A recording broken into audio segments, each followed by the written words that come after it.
এই যে ফল, ঠিক আছে। তার ভয়ের ভিতরে আছি, আতঙ্কের ভিতরে আছি। 6টা আপেল দিছে। হ্যালো গাইস, আসসালামু আলাইকুম। আশা করি সবাই ভালো আছেন, আমরাও ভালো আছি। চলে আসলাম 4তম ব্লগে। আজকে আমরা একটু ঘুরবো। আমাদের সাথে কে কে আছে দেখেন না। তারপরে যে রাজি হয় নাই, ঘোরাফেরা করবো, কিছু ছবি উঠাবো, সাথে আপনাদেরকে অনেক কিছু দেখাবো। ওকে, ছবি তুলতেছিলাম। একজন শহীদিয়ান আমাদেরকে কিছু ফল টল দিছে, মনে করুন 5-6টা আপেল দিছে, তারপরে এই যে ভরে দিছে, ঠিক আছে।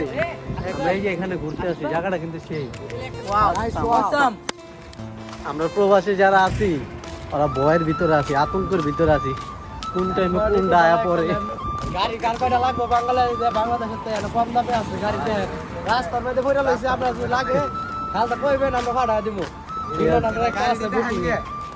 সবাই সবাই একটা কথা, ঠিক আছে, মিডল ইস্টে যারা আছে সব প্রবাসীর জন্য সবাই দোয়া করেন, আমরা যেন সুরক্ষিত ভাবে থাকতে পারি, সুন্দরভাবে থাকতে পারি।